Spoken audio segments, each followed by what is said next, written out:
Hello, my name is Connor Hennessy, and this is a testing video for the accelerometer block for the hot water heater energy. The accelerometer accepts a DC input from the AC-DC converter interface of 3.3 volts DC, which will supply a nominal current of about 115 microamps. It will not supply more than the peak operating current of this accelerometer, which is 170 microamps. It also has an environmental input. The environmental input will take tilt data from the X, Y, and Z axes of the accelerometer, and also will have a speed of up to but not more than 1/2 of a meter per second. The accelerometer must be able to read in tilt data along all three of those axes and be able to transmit at that max speed. The accelerometer's output goes to the microcontroller block. It will output data using SPI protocol at 1 megahertz of frequency, and it must output the data to the microcontroller in a manner so that the microcontroller can react to changes in data in under.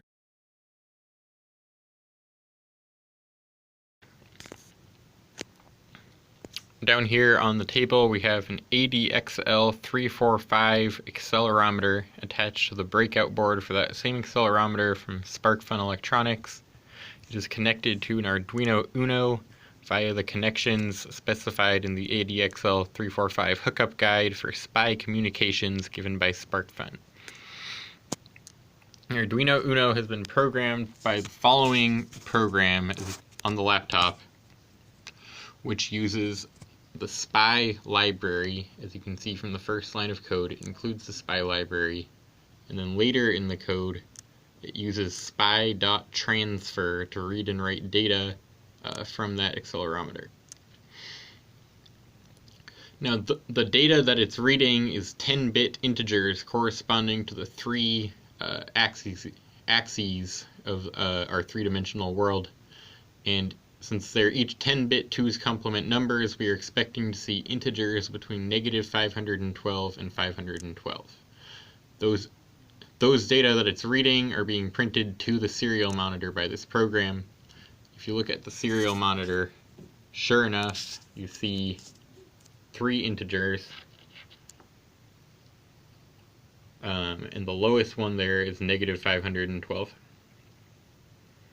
and the highest one, it looks like, is right now 147, 182, but it's all in the acceptable range. So as far as the SPI protocol communications go, it seems like it's passing that test.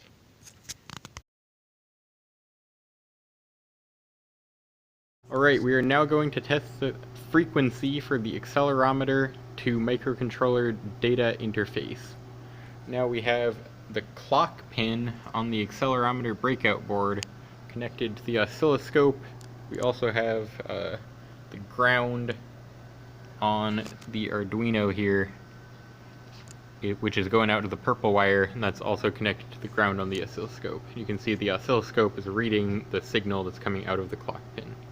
And if we catch a single one of these waves and set up the cursors just right, we can see that from rise to rise we have a microsecond, which gives us a megahertz clock rate. Which is the clock rate on the interface property.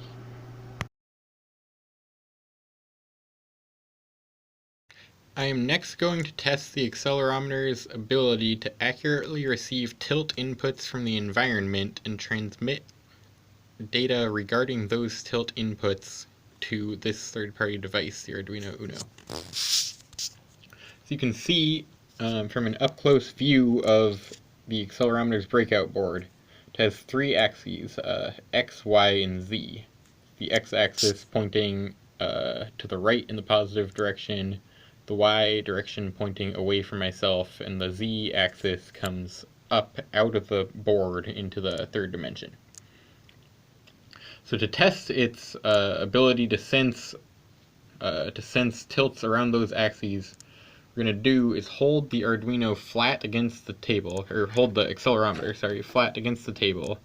First tilt it along the X-axis, next tilt it along the Y-axis, and finally flip it upside down.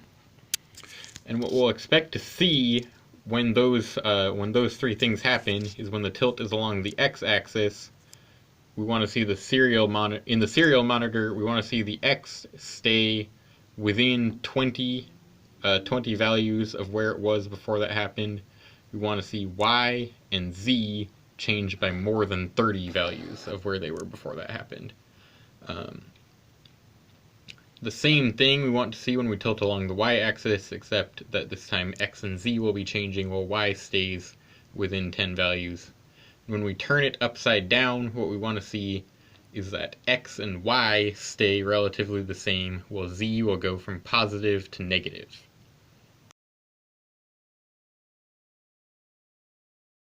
So as you can see right now, it is held nearly flat. In the three tilt numbers, we have very small numbers for x and y, and a number that's over 200 for z.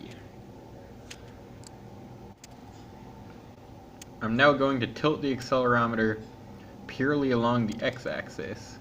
We're going to see a change, a large change of over 20 for y and z, the middle and last columns. We are not going to see a change of more than 10 in the x column.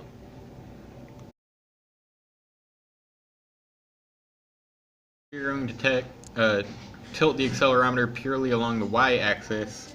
This time we're going to see large changes in the x and z axis on the serial monitor, the outer two columns, whereas the middle axis, the y-axis, stays very close to 0.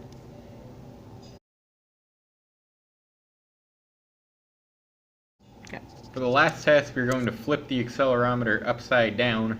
We're going to see the z-axis number in the far right go from positive to negative when that happens. So now the accelerometer is upside down. You can see in the serial monitor the z value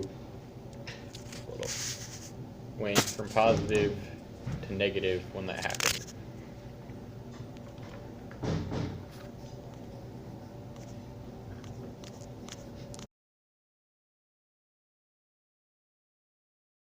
Go. Next, I'm going to be doing max speed testing for the accelerometer. The accelerometer needs to be able to transmit data when it's moving at a maximum speed of 1/2 of a meter per second. To test this, I'm going to move it 1 meter in under 2 seconds. And while I do that, I'm going to flip it over and back over. So we will see the z-axis data if it is transmitting accurately at that speed. You'll see the z-axis data in the third column go from positive to negative to positive again. Ready? Yeah.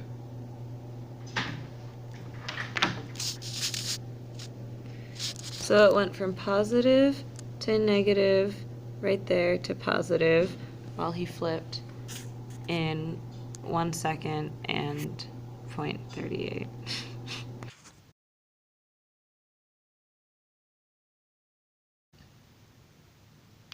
Next, I'm going to test the reaction time of the accelerometer. Right now we see we have all positive values in the third column, that's the Z column. It's because the Arduino is facing up. So what we want to see is that if I turn this accelerometer upside down, that value switches from positive to negative in less than 3 seconds. Ready? It's upside down. And now we are seeing negative values right away down there. So here once again we go to positive, flip, and it's negative in under 3 seconds.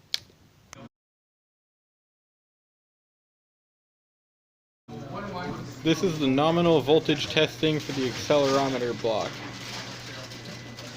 The VCC pin on the accelerometer is connected to the red probe, which is connected to a 3.3 volt DC source. The ground of that source is connected through the black probe to ground on the Arduino Uno. The other ground on the Arduino is connected to the ground on the accelerometer through this brown wire. The accelerometer is transmitting data at this nominal voltage, as you can see here. And now if I shake up the accelerometer, you can see that reflected in changes in this data, so you know it's functioning at this nominal voltage. Demonstrate the current properties of the DC power to accelerometer interface. You can see this power supply is supplying 3.3 DC volts. You're connected to this ammeter here, which is connected in series to the VCC pin on the breakout board for the accelerometer.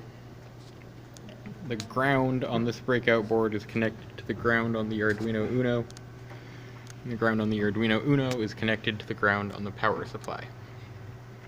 Now for the next 30 seconds, we will watch the accelerometer operate at a nominal current of 115 microamps.